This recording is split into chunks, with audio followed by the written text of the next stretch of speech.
Assalamualaikum warahmatullahi wabarakatuh. Alhamdulillahi rabbil alamin. Segala puji bagi Allah subhanahu wa ta'ala yang maha dekat, maha menyaksikan segala-galanya. Tidak ada satupun yang luput dari penglihatan Allah.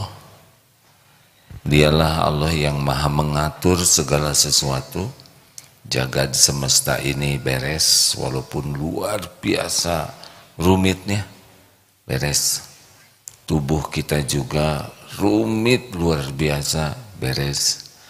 Makanya orang-orang yang yakin kepada Allah, wa may yatawakkal 'ala Allah fahuwa hasbuh.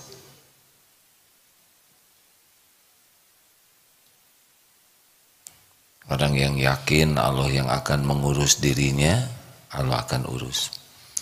Allahumma salli wa sallim wa barik ala Muhammadin wa ala alihi wa ashabihi ajma'in. Para pemirsa yang budiman, MQ TV, MQ FM dan semua jaringan dan hadirin, alhamdulillah sudah hampir 3 minggu tidak siaran di sini ya. Segalanya ada waktunya insya Allah. Kali ini kita akan mengkaji bagaimana caranya supaya kita tidak stres menghadapi masa depan. Banyak di antara kita yang risau dengan apa yang belum terjadi. Kita tahu bahwa waktu itu dibagi 3, yang lalu sudah selesai,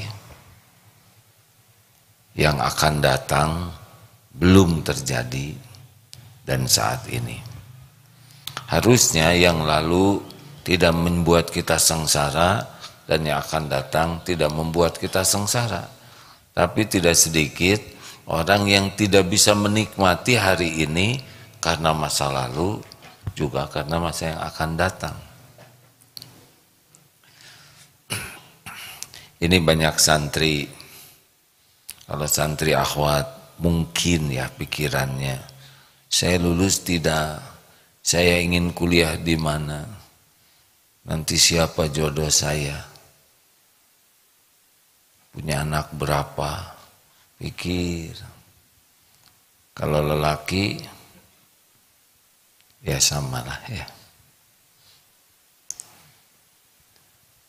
Ketahuilah bahwa semua yang ada ini, kita ini adalah ciptaan Allah. Tidak ada satupun makhluk kecuali Allah yang menciptakan. Allah yang mendesain diri kita. Baik hardware maupun softwarenya. Tampak jasad ini maupun yang ada pada diri kita yang tidak nampak, seperti bakat, potensi kita, ya, karakter kita, Allah yang menciptakan. Dan Allah lah yang paling tahu apa yang terbaik untuk kita. Jadi jangan risau dengan masa yang akan datang. Risaulah kalau kita tidak disukai Allah, karena Allah tahu apa yang akan terjadi, sudah tertulis di Lauh Mahfuz ya. Tetapi ada tapinya, kalau kita disukai Allah, maka Allah akan memilihkan takdir terbaik bagi kita, tempat sekolah terbaik, jodoh terbaik. Allah pemilik segala-galanya. Semua kampus milik Allah subhanahu wa ta'ala. Semua yang ada di alam semesta ini adalah milik Allah. Tidak ada yang bisa terjadi tanpa izin Allah.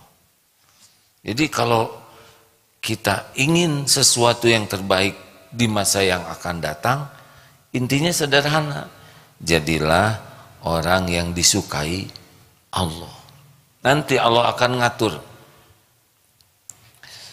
Kalau misalkan ada takdirnya terbaik jadi sesuatu karena Allah yang nyiptakan bakat tiap orang. Nanti kita disukai Allah, dibimbing oleh Allah. Allah tahu, wah orang tua saya tidak punya biaya, tidak ada masalah tentang biaya. Biaya kuliah itu sepenuhnya Allah yang bagikan rezeki.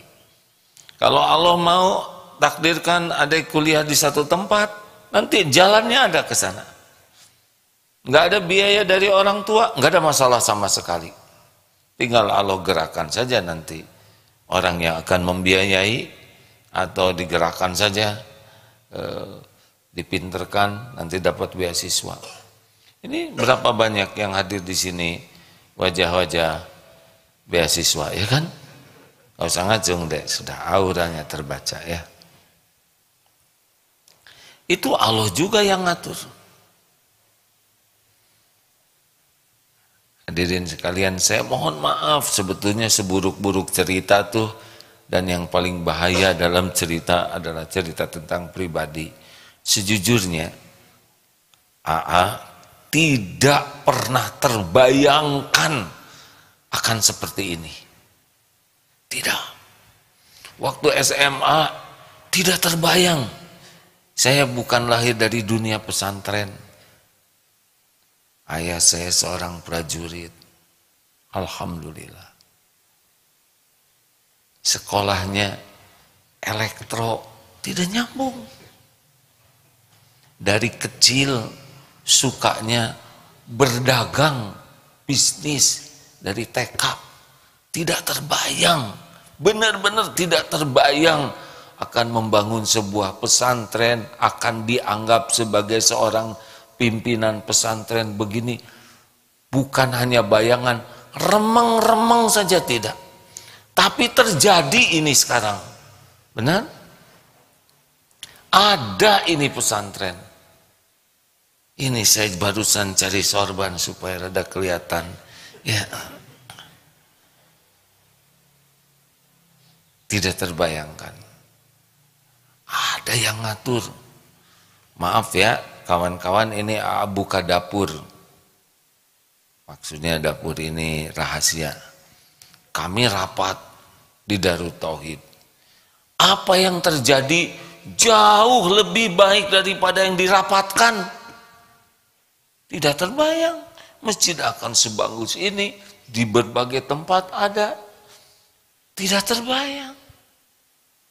Ada bayangan, cuman sederhana bayangannya. Ada yang ngatur. Maka sekarang lebih simpel. Kalau dulu segala ingin segala itu, sekarang bagaimana caranya supaya waktu yang ada sekarang ini kita disukai Allah, titik. Kenapa? Kita boleh mikirnya akan datang, boleh, tapi belum tentu ada. Kita belum tentu hidup. Berapa banyak santri yang wafat masih muda, benar? Dan yang akan wafat, kenapa jadi pada nunduk begini hatinya? Tidak tahu. Makanya boleh punya cita-cita, boleh. Tapi cita-cita harus membuat dekat dengan Allah. Karena Allah yang menggenggam diri kita, Allah yang menggenggam hari-hari yang akan datang, Allah yang menguasai segala-galanya. Aduh, gimana tentang jodoh? Jangan nanya sama saya. Sebab saya bukan penentu jodoh. Ke Allah, tapi saya ini kurang cakep. Jangan menghina Allah ya. Allah menciptakan kita tuh udah pas buat calonnya. Iya. Kalau yang punya jodoh yang cakep-cakep, siapa jodoh kita, ya kan? Allah yang mendesain wajah, Allah yang membulak-balik hati, Allah yang menanamkan cinta, Allah yang menakdirkan jodoh. Makanya ingat jodoh, ingat Allah. Ingat kuliah, ingat Allah. Bisa nggak saya ingin kuliah kedokteran di ITB? Ya. Itu ngaco aja. Karena di sana tidak ada fakultas kedokteran. Tapi kan mudah bagi Allah mengadakannya. Nah, ini makin ngaco ya. Mudah bagi Allah, tapi sunatullahnya memang sudah ada begini. sekolah teknologi ya. Oleh karena itulah rekan-rekan sekalian, ingat masa depan langsung ingat Allah. Mencemaskan sesuatu tentang masa yang akan datang langsung ingat Allah. Apapun di masa yang akan datang sepenuhnya hanya bisa terjadi dengan izin Allah Subhanahu wa taala. Yang paling penting bukan hanya izin Allah, yang penting kita mendapatkan sesuatu yang Allah ridhoi. Gimana caranya? Ya, pertama kita harus husnuzon kepada Allah. Karena ana inda dzanni abdi bi, aku sesuai dengan prasangka hambaku. Berbaik sangka kepada Allah. Wah, gimana kamu mah nggak mungkin masuk ke perguruan, Allah yang menguasai. Pokoknya jangan pernah kita berburuk sangka kepada Allah. Seperti ada yang, Bu, kenapa ibu nggak haji? Mah, boro-boro haji. Saya mah ongkos pulang ke rumah juga pas-pasan. Ini buruk sangka kepada Allah. Padahal kalau Allah mengundang seseorang haji, pasti Allah buat jalannya sampai ke sana. Ya seperti yang diceritakan, kemarin 180 orang sekitar itu rombongan. Yang bayar itu bayar sendiri, syariatnya paling 10%, 20 orang. Jadi gimana yang 160? Syariatnya ya, ada yang dibayarin suaminya. Iya tuh, istri anak. Ada suami cerita, bisnis saya lagi jelek, saya kesini, dibayarin istrinya. Ada yang dibiayai menantu, ada yang dibiayai orang tua, anak-anak itu orang tua yang mau. Ada yang dibiayai oleh bosnya di kantor, bosnya belum ke sini, supirnya yang ke sini. Kalau Allah mau ngundang pasti ada jalannya, termasuk yang ini ya.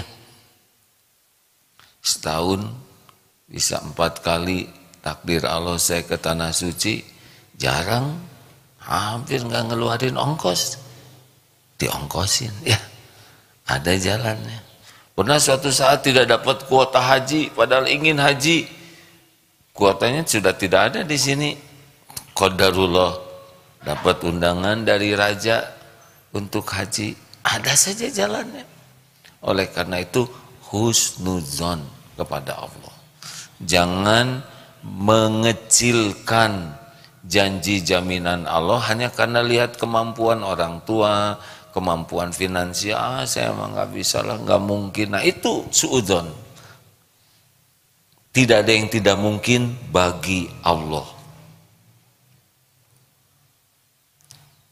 Apalagi yang kedua, kalau sudah berbaik sangka bahwa semua takdir dalam kekuasaan Allah, yang kedua adalah pasrahkan ke Allah. Kalau pasrah tuh ikhtiar, tidak begini nih ya. Maaf ini mengulangi lagi. Sedikit saja nih tentang Google, apa yang suka memandu di mobil tuh, Google Map. Sekarang orang yang pakai kendaraan Google Map, setel Google Map-nya, aplikasinya di-download, kerja dulu dia, ngedownload, kemudian nulis alamat, tujuannya ke sana, kemudian pencet, apa yang dipencet? Start lah gitu ya, langsung dia 20 meter belok kiri, tahu? Nggak tahu ya, nggak tahu. Dipandu dan nurut. Itu pasrah kepada Google Map. Mesin qadarullah sekarang ada mesin itu. Belok kiri, belok kanan, di depan ada persimpangan, lalu pakai rem yang kiri 25 meter lagi sampai di sebelah kiri, sampai. Kita terus berinteraksi dengan bimbingan. Itu karena kita pasrah ke Google Map. Sebab kita ngelawan. 50 meter belok kiri, nggak mau, ngomong aja sesuka saya, tahu ya nggak. hasilnya tersesat. Walaupun Google Map tidak akurat ya, karena saya pernah ceramah, sok lihat Google Map, nyasar hadirin ya, Google-nya mungkin lagi pusing ya, banyak masalah. Itu pasrah kepada Google Map. Kalau nggak pasrah bagaimana? Ya pusing lah, nyari sendiri.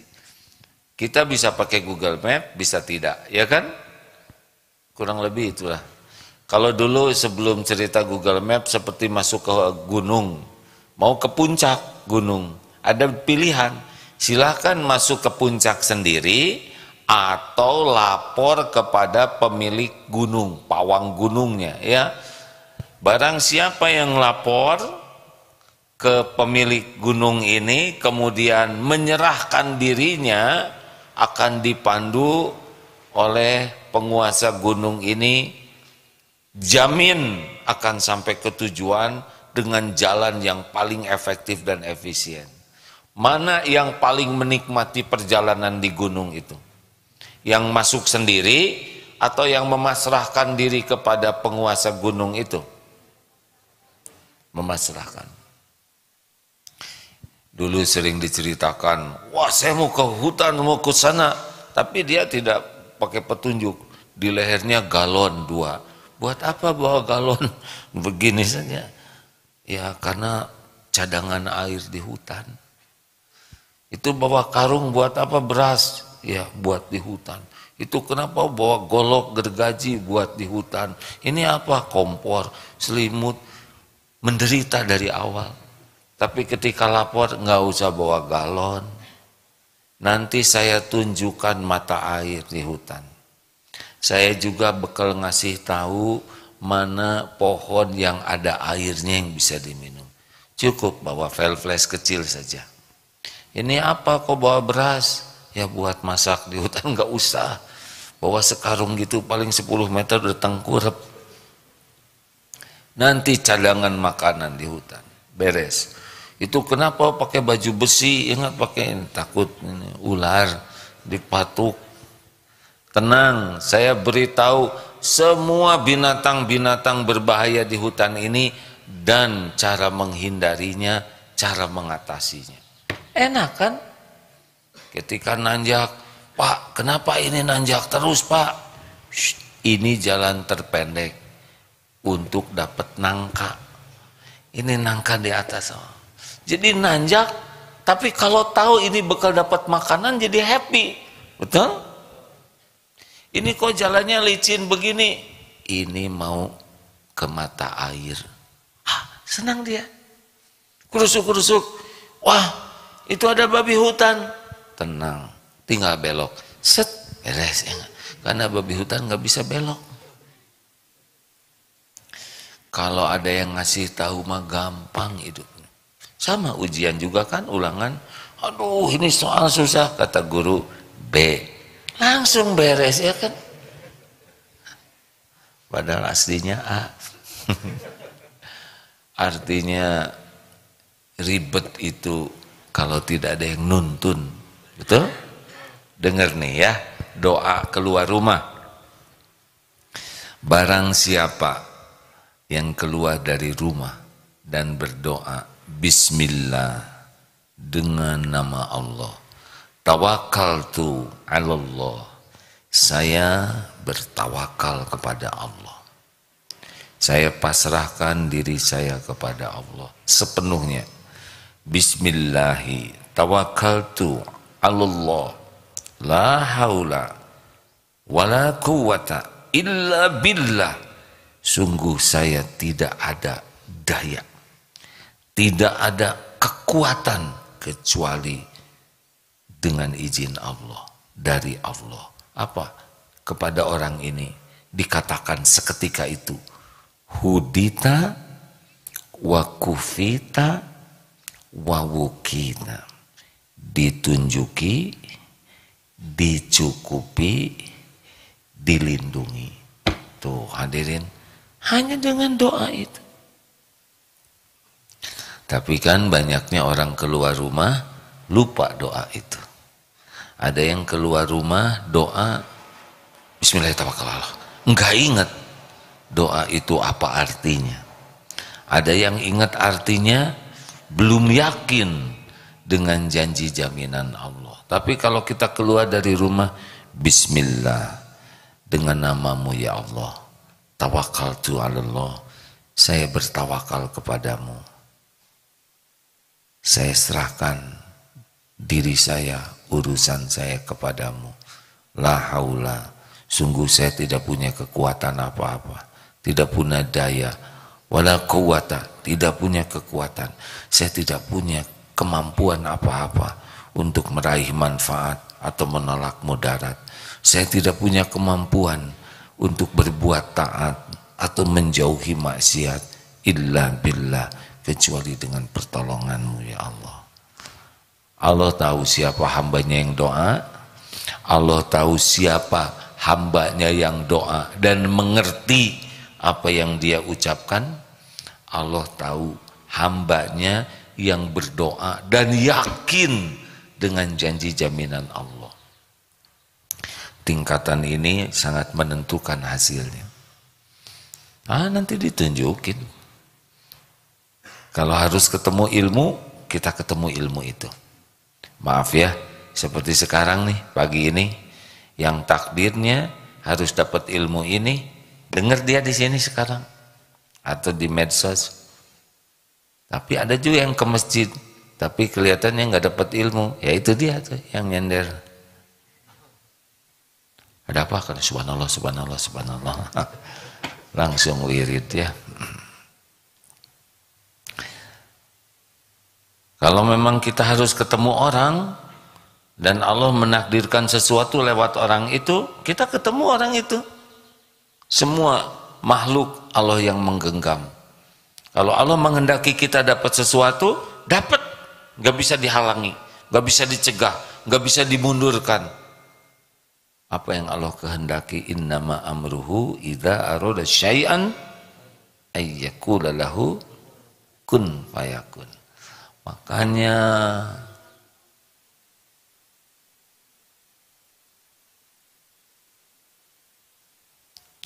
tuh enaknya ngajar santri itu begini. Ada yang ngobrol, nyaris nggak ada yang ngobrol satupun. Barusan ada yang ngobrol sedikit, tinggal tunggu aja, berhenti ya. Begini di kelas tiap hari nggak dek? Jawab, enggak ya. Kan tenang sekali begini ya kan?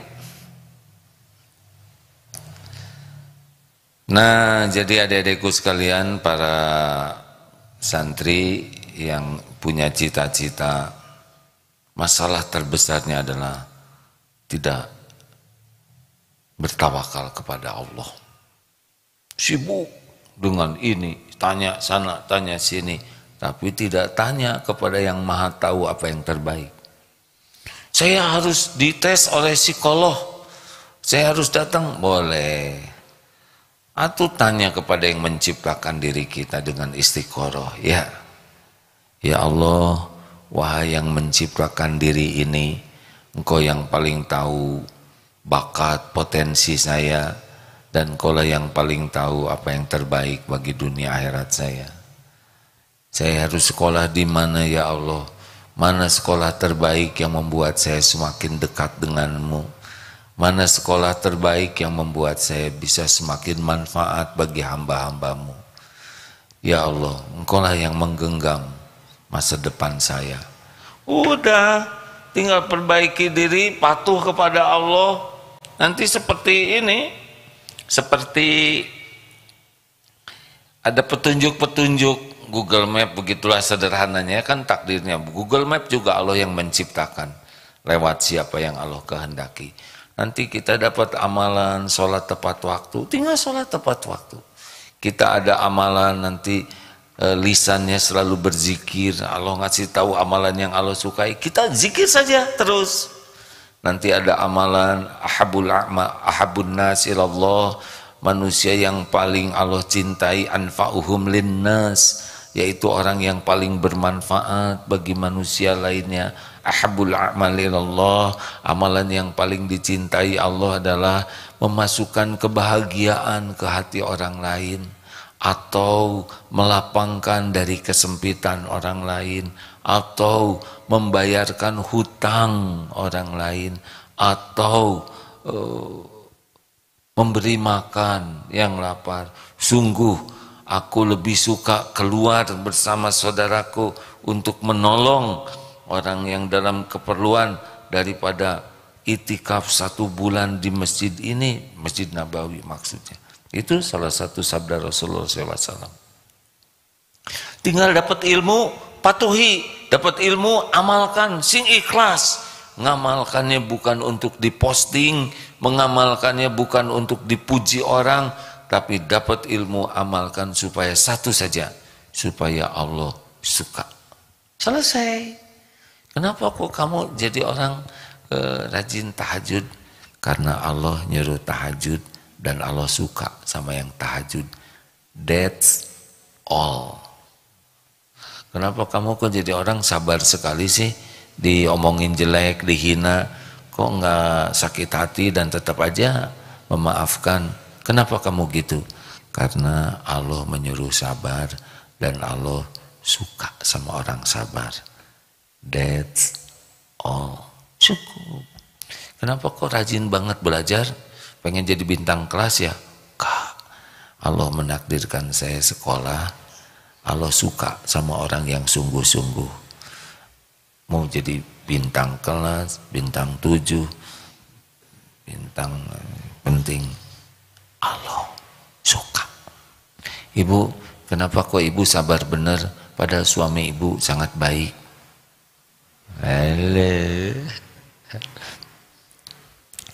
Ya karena Allah menyuruh jadi istri yang baik dan Allah suka, maka itulah yang saya lakukan. Jadi kita nggak kepikir karir, nggak kepikir rezeki, nggak kepikir pujian orang. Yang kita pikir satu aja, agar Allah suka.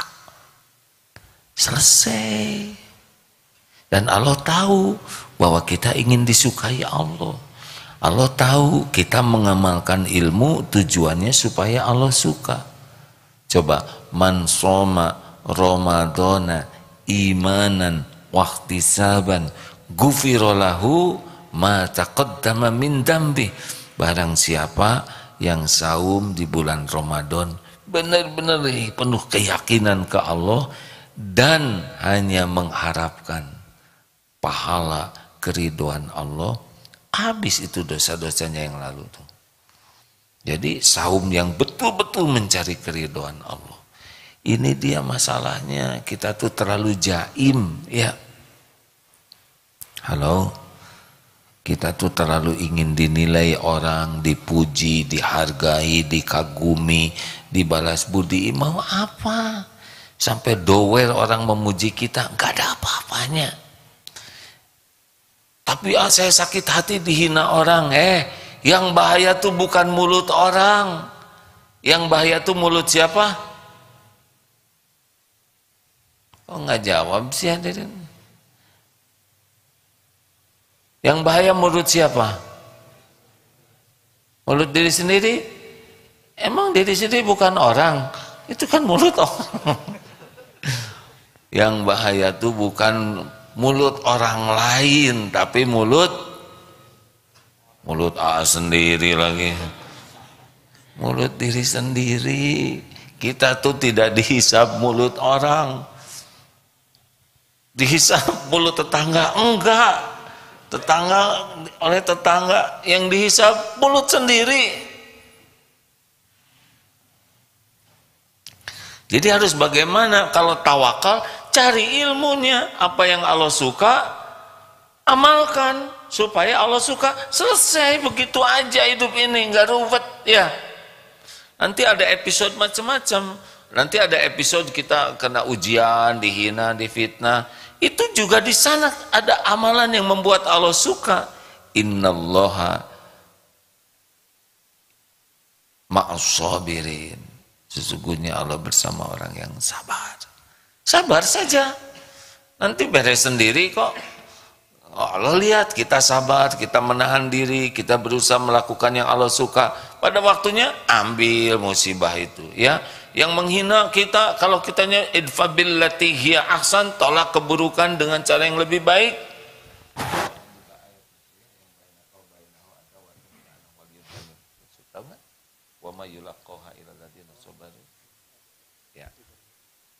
Nah, ini salah satu yang akan disampaikan ya ayatnya.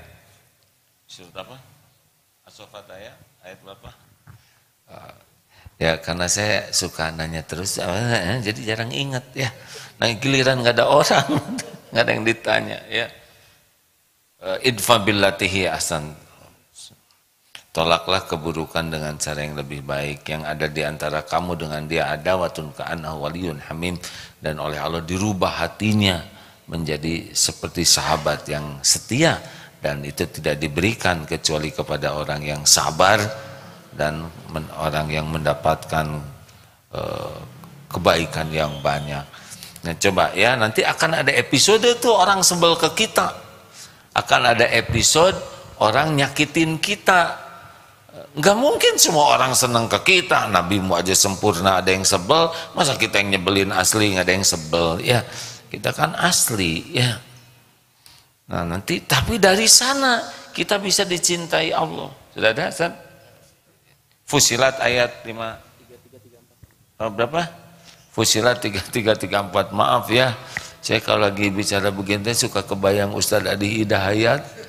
Ini enak ya, harusnya nomorkan di atas, bawah, pojok. Saya juga Quran yang pojok tuh di rak buku itu. 3435 ya. Fusilat 3435. Ini salah satu contoh ya, bahwa dalam hidup ini nanti bakal banyak episode. Ada dipuji, ada dicaci, ada lapang, ada sempit, ada sehat, ada sakit, ada diangkat, ada diturunkan. Padahal kita berbuat baik tapi difitnah ya. Padahal kita berbuat yang terbaik tapi tidak dihargai. Gak apa-apa, gak harus orang menghargai kita ya. Yang harus itu kita jadi disukai Allah gara-gara episode itu. Fadl Ustaz baca. Punten. أعوذ بالله من الشيطان الرجيم ولا تستوي الحسنة ولا السيئة ادفع بالتي هي أحسن فإذا الذي بينك وبينه عداوة كأنه ولي حميم وما يلقاها إلا الذين صبروا وما يلقاها إلا ذو حظ عظيم. Tidaklah sama kebaikan dengan kejahatan. Tolaklah kejahatan dengan perilaku yang lebih baik, sehingga orang yang ada permusuhan denganmu serta-merta menjadi seperti teman yang sangat setia. Sifat-sifat yang baik itu tidak akan dianugerahkan kecuali kepada orang-orang yang sabar, dan tidak pula dianugerahkan kecuali kepada orang-orang yang mempunyai keberuntungan yang besar. Jadi kita ingin dekat dengan Allah. Nanti kejadian tuh macam-macam setiap hari itu. Bukan setiap hari, setiap waktu. Nanti turun dari sini, tiba-tiba ada yang kedorong dikit. Yang benar dong. Nah, memang saya nggak benar ya, nggak sengaja. Oh ya nggak apa-apa. Bekal banyak kejadian. Udah gelar sajadah, terus ibu-ibu teh ke belakang memperbaharui wudu. Ada yang ngedudukin saja. Cuma didudukin ya kan. Nggak dimakan, nggak dijual.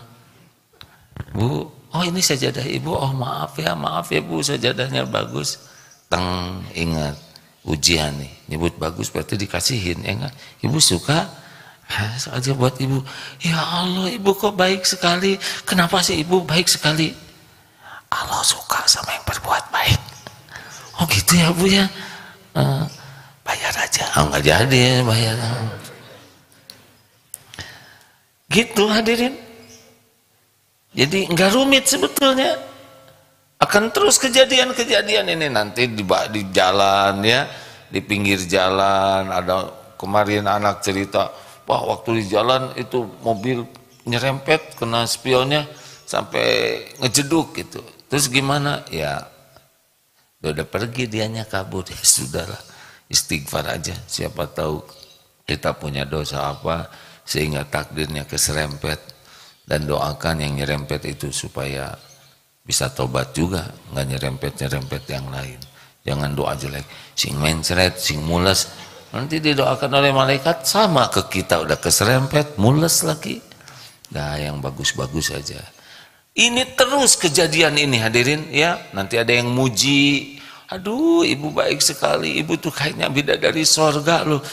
Dari mana? Ya kelihatan sudah begini muter. Emang bidadari ada sayapnya. Nah kelihatan aja wajah ibu tuh bercahaya, terutama kalau ibu udah nraktir saya tuh bercahaya loh bu. Oh dia muji pengen ditraktir. Udahlah ya, ada pujian, ada pokoknya gitu aja terus nanti tuh. Ada senang, ada susah, dipuji, dicaci, gampang, susah, sehat, sakit, diangkat. Dan semua ini, semua ujian dan nikmat itu adalah ujian dari Allah. Kalau benar menyikapinya, naik. Fakana khairullah, maka itu baik baginya. Gitu terus. Jadi ngalir aja, nanti kita dapat yang terbaik. Kalau kita ingin diurus oleh Allah, nah nanti dapat pengajian ini, dapat ilmu ini kan Allah yang ngatur. Nanti kita pegang, oh ini harus saya amalkan. Mungkin tidak seluruh isi pengajian ini bisa diamalkan sekaligus ya, tapi harus ada. Karena takdir dapat ilmu juga Allah yang ngatur. Nah kita mau ngamalkan tidak? Karena ada yang suka dengar tapi nggak ada semangat mengamalkannya. Allah tahu ini, sama disuruh belok nggak belok ya kan? Ya nggak dapat lah. Nah begitulah kurang lebih hadirin ya, kalau yang saya pahami hidup ini kalau tawakal ya begitu. Jadi kita akan semangat ikhtiar. Ihris ala ma yanfa'uk wasta'in billah. Tawakal itu rukunnya dua, ikhtiar dan doa. Jadi orang-orang yang tawakal itu cirinya adalah semangat sekali menyempurnakan ikhtiar dan semangat sekali berdoa. Ada pertanyaan silakan. Aduh semuanya bijaksana. Kenapa enggak bertanya? Karena saya tidak mau mempersulit AA gitu. Tidak boleh pagi-pagi mempersulit orang lain. Bagus, baiklah kalau gitu. Kita tidur lagi hadirin. Ada pertanyaan lainnya hadirin? Coba mana ibu-ibu masak keemasan? Oh, ada berapa semuanya bu? Alhamdulillah. Bapak-bapak masak keemasan mana? Aduh, ini mengkilat, Masya Allah. Terima kasih. Kapan wisudanya Pak? Kan? Tanggal 1 hari Jumat. Alhamdulillah, insya Allah. Ini baitu apa daurah kolbiah ada? Alhamdulillah.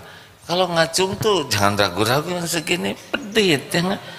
Tujuan ngacung tuh supaya kelihatan. Gini siapa yang lihat? Begini ya. Kan udah diajari belum coba? Ustaz Dery acungan tangan. Waduh, angkat tangan. Nah, itu mah ditodong ya. Baik. Ini apa adik-adik? Oh, mahasiswi STQ ya. Mana STQ? Apa tuh? ya? PPM. PPM apa artinya? Program pesantren mahasiswa. Mana? Oh sama ya gini ya nggak lulus dari masih gini. Terima kasih. Ini apa adek? Oh, SMA Putri mana, Cung? SMK? Alhamdulillah, terima kasih ya. Ada yang ngacung 2 kali tuh. Masa kemasan ngacung, SMA ngacung. Baik, silakan, ada pertanyaan? Masih menunggu di medsos. Menunggu di medsos. Oh iya, alhamdulillah. Ini mah yang nanya, ini live atau tayangan ulang? Asli. Ini saya asli nih hadirin. Asli ya. Kalau tayangan ulang nggak bisa jawab begini. Ya kan? Emang kenapa? Emang saya seperti wajah berulang-ulang kan?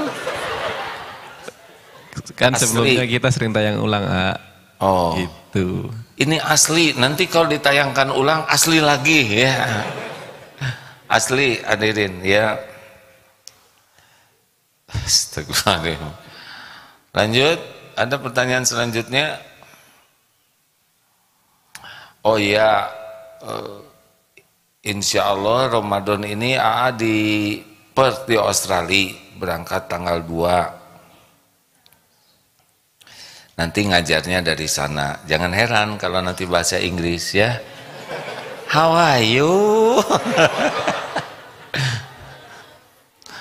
Kenapa di Australia? Ya di sana ada Masjid Darut Tauhid yang mudah-mudahan nanti secara bertahap bisa jadi pesantren di sana ya. Ada pertanyaan Pak Faruk? Ya, terkait hutang, kalau kita didolimi orang, dikhianati orang-orang yang berhutang, bagaimana supaya dia mau membayar hutangnya? Tagih. Nah, Tagih, itu Bu, tagih Bu. pertanyaan selanjutnya. Harus ngomong apa saya? Ha? Begini ya.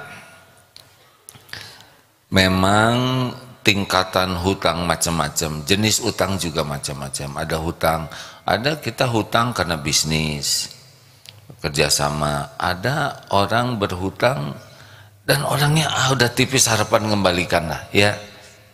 Jadi dia sulit sekali hidupnya tuh. Gimana kalau kita menghutangi orang yang kelihatannya bakal nggak bayar, udah siap-siap aja di hatinya ini nggak kembali. Gak apa-apa. Gimana caranya? Gini ya, tekniknya supaya kita lebih ringan. Satu, untung bukan saya yang bagian susah. Jadi kalau ada orang susah minta tolong ke kita, ini kan sama-sama hamba Allah. Dia hamba Allah, kita hamba Allah. Betul tidak? Kita harus bersyukur kita tidak dalam posisi kepepet. Untung kita yang bagian punya uangnya. Kalau Allah mau ngebalikin, seketika bisa berbalik itu. Kita yang jadi kepepet, berapa banyak yang asalnya punya dan jadi tidak punya sama sekali. Dan itu tidak sulit bagi Allah. Jadi, aduh, alhamdulillah saya bagian yang ngutangin, bukan bagian yang minta utang, mengajukan hutang. Yang kedua, kalau kita lihat orang yang berhutang ya, selain kita posisi, kita empati betapa susahnya orang yang punya hutang itu ya. Udah malu, udah ya kecenderungannya bohong kan kalau punya utang tuh. Nanti saya bayar ya, sambil dia sendiri belum tahu bekal dari mana bayarnya. Biasanya kan gali lubang tutup lubang. Makanya kita empati, oh ya udah berat sekali ya, dan nyata. Tapi dia berulang-ulang. Ada orang yang memang episode hidupnya itu kepepet terus, bukan tidak berusaha hadirin ya. Baru usaha jualan ini untungnya dikit kemakan lagi ya. Ada yang memang begitu, bukan tidak usaha ya, namanya juga ada fakir, ada miskin. Ada yang dia usaha tapi tidak pernah cukup.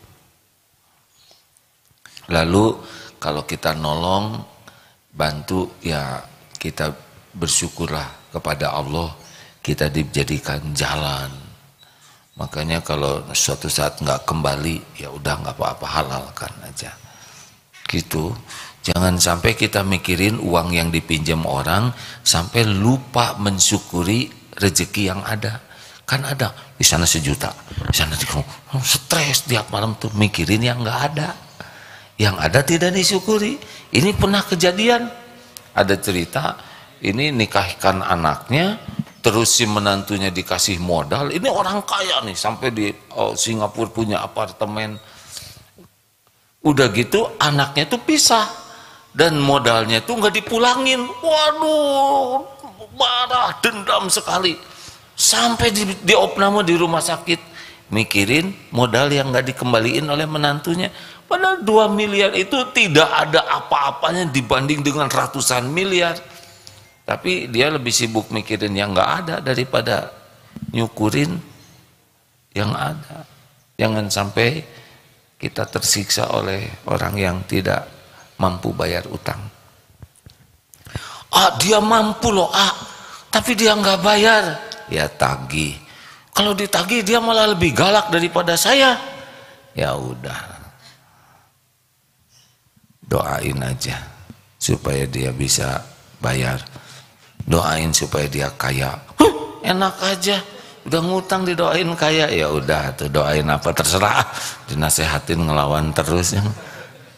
Kalau dia didoain mules terus, dia biayanya buat bayar utang dipakai berobat, ya kan.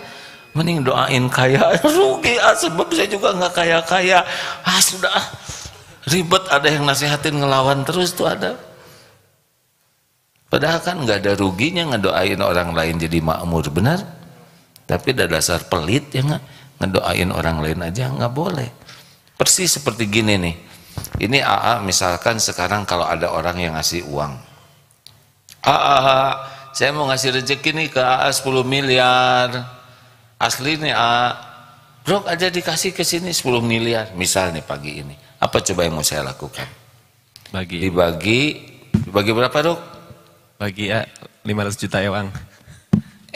Nggak dengar 10 miliar 10 enggak, saya mau bagi gini ya, karena lelakinya lebih sedikit maka 25% ya, tadi 10 miliar ya, 2,5 miliar untuk ikhwan, bagiin set semua, yang 7,5 miliar untuk akhwat, red semuanya udah habis. Kini kan cuma ngelamun hadirin, masa ngelamun aja pelit. Kenapa sih saudara bengong ya? Mending tuh. Terus ada yang nanya, loh kok dikasihin semua buat AA mana? Saya diam-diam ngelamun lagi. 100 miliar sendirian. Kita mah ngelamun aja pelit. Ya kan? Dia udah takut kejadian. Saya juga kepikir, jangan-jangan ada yang datang nih. Udahlah, asalnya juga nggak ada, nanti juga nggak ada. Bener? Nah itulah hadirin sekalian. Mudah-mudahan ceramah ini ada hikmahnya. Tidak terasa sudah jam 6, kita tutup. Ini jamnya seru nih, ada 3 jam berlomba satu sama lain. Sadari ya. Terima kasih Bapak Ibu yang baik. Pendek kata, berbaik sangka ke Allah, jangan tersiksa oleh cita-cita, selalu kembali ke Allah, karena hanya Allah yang menguasai segalanya. Allah yang maha tahu, Allah yang menguasai, Allah yang menentukan, dan tidak ada yang bisa terjadi tanpa izin Allah, baik nikmat maupun musibah. Allah maha mendengar, Allah maha dekat, Allah senantiasa menunggu kita meminta kepadanya. Oleh karena itu, kerumitan itu penyebabnya adalah tidak ingat kepada Allah, tidak yakin kepada janji jaminan Allah. Itulah yang membuat hidup kita jadi nelangsa, baik dunia maupun akhirat. Allahumma a'inna ala zikrika wa syukrika wa husni ibadatik. Ya Allah, tolonglah kami agar menjadi hamba yang yakin kepadamu, menjadi orang yang senantiasa ingat kepadamu, menjadi hamba yang merasakan nikmatnya patuh padamu. Ya Rob, jangan biarkan hati ini berpaling darimu walaupun sesaat. Golongkan hati ini hati yang senantiasa yakin akan segala janji dan jaminanmu. Rabbana atina min ladunka rahmah wa hayyi lana min amrina rasyada. Rabbana atina fid dunya hasanah wa fil akhirati hasanah wa qina adzabannar. Amin ya Allah ya rabbal alamin. Alhamdulillah. Subhanakallahumma bihamdik asyhadu an la ilaha illa anta astaghfiruka wa atubu ilaik. Assalamualaikum warahmatullahi wabarakatuh.